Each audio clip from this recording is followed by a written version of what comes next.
इतना चिल्ला रही हैं तो हमसे सवाल क्या पूछिएगा? पूछ रहा, आप इतना चिल्ला रही हैं। नमस्कार दोस्तों, आप सभी का स्वागत है। दरअसल 2024 के लोकसभा चुनाव से पहले सियासत काफ़ी उठापटक चल रही है। इसी बीच आप सभी को पता है लल्लन सिंह और सीएम नीतीश कुमार के बीच भी काफ़ी उठापटक बताई जा रही थी, लेकिन जिसके बाद इस्तीफा देने के बाद लल्लन सिंह ने पूर्ण रूप से गोदी मीडिया का गला पकड़ लिया। उन्होंने सीधा गोदी मीडिया पर निशाना साधते हुए कहा है कि ये गोदी मीडिया मोदी के कहे अनुसार काम कर रही है, यानी कि मोदी देश के प्रधानमंत्री जो फिलहाल सत्ताधारी सरकार भाजपा से है, उनके कहे अनुसार गोदी मीडिया काम कर रहा है और 2024 में लोकसभा का रास्ता उनके लिए साफ करता हुआ चल रहा है। उन्होंने यहाँ तक कहा कि ये गोदी मीडिया भी अब बीजेपी की प्रवक्ता बनी हुई है और हमारे देश में क्या चल रहा है उन सब चीज़ों को छोड़कर मोदी के गुणगान गाती हुई दिख रही है। आप सभी ने देखा होगा किस प्रकार से नीतीश कुमार और लल्लन सिंह को लेकर काफ़ी उठापटक चल रही थी और गोदी मीडिया लगातार कह रही थी कि इनके बीच कुछ अनबन है, कुछ भी ठीक नहीं है, या इंडिया गठबंधन की बात की जाए तो उसको लेकर भी काफ़ी उठापटक गोदी मीडिया की तरफ से चली। लेकिन अब की जो खबर फाइनल निकल कर आ गई है उसमें आप सभी को बता दें, लल्लन सिंह ने मोदी सरकार के ऊपर और गोदी मीडिया के ऊपर एक तरफा वार किया है। उन्होंने कहा कि ये गोदी मीडिया किसी की नहीं है सिवाय मोदी के, ये देश के बारे में नहीं सोच रही है और ये देश के बारे में सोचेगी भी नहीं, क्योंकि 2024 के चुनाव नज़दीक है और इनको मोदी को जिताना है, तो ये अपने काम पर लगे हुए हैं।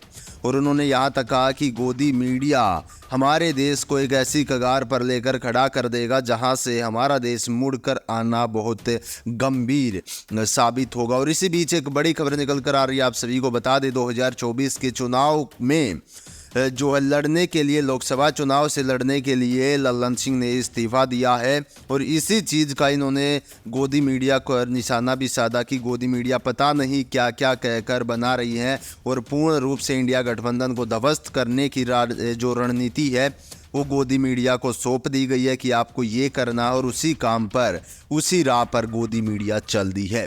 तो इन सब चीज़ों को लेकर लल्लन सिंह ने कहा। और उसी के साथ एक और बड़ी खबर निकल कर आ रही है ईवीएम को लेकर। ईवीएम को लेकर अगर हम बात करें तो आप सभी को पता होगा किस तरीके से सुप्रीम कोर्ट में भी मामला पहुंच गया है और सुप्रीम कोर्ट में मामला पहुंचने के बाद ऐसे आसार जताए जा रहे हैं कि 2024 के जो चुनाव होंगे उसमें ईवीएम का सूपड़ा साफ हो सकता है। लेकिन ये काम सिर्फ और सिर्फ सुप्रीम कोर्ट कर सकता है दोस्तों। अगर सुप्रीम कोर्ट से हमारे देश के मुख्य न्यायाधीश डीवाई चंद्रचूड़ जी कोई ऐसा फैसला ले लेते हैं जिसके बाद ईवीएम पर फुल स्टॉप लग जाता है तो मोदी सरकार पूर्णतः हार जाएगी। अगर ऐसा फैसला आता है तो ना गोदी मीडिया की कुछ चलेगी और ना ही ईवीएम के बदौलत ये सत्ताधारी सरकार दोबारा से सत्ता में आएगी। अगर इतना ही घमंड इनको है कि हम जीतेंगे, इतनी सीटों से जीतेंगे, तो बैलेट पेपर से चुनाव कराए जाने चाहिए। कई आपने देखा होगा सोशल मीडिया पर लगातार लोगों में गुस्सा है और सोशल मीडिया पर लोग लगातार इस तरीके की बातें कर रहे हैं कि यदि बैलेट पेपर को से चुनाव हो गया तो मोदी, अमित शाह सबकी जमानत जब्त हो जाएगी। और इसी चीज़ को लेकर ये सत्ताधारी सरकार इतनी घबराई भी हुई है। लगातार कई वीडियो सामने आ रही हैं, ईवीएम को हैक करके दिखा दिया गया, ईवीएम के जैसा एक उपकरण बनाया गया उसको हैक करके दिखा दिया गया और यहाँ तक दावा किया गया कि यदि चुनाव आयोग हमें अपना वीवीपैट दे देता तो हम उसको भी हैक करके दिखा देंगे। यानी कि एक तरीके से ईवीएम को हैक किया जा सकता है। अगर ईवीएम को हैक किया जा सकता तो हमारे देश का मूल ढांचा, मूल लोकतंत्र की रीढ़ की हड्डी किस तरीके से ईवीएम को बना दिया गया दोस्तों, ये भी बहुत बड़े सवाल खड़ी करती है। आप सब किसके बारे में क्या राय है? आखिरकार गोदी मीडिया किस तरीके से मोदी, या हम कह सकते हैं इस तानाशाही सरकार के खिलाफ अपनी वफादारी निभा रही है और देश को एक गहरी खाई में धकेल रहा है। दोस्तों आप किसके ऊपर राय क्या, कमेंट बॉक्स में हमें ज़रूर बताइएगा।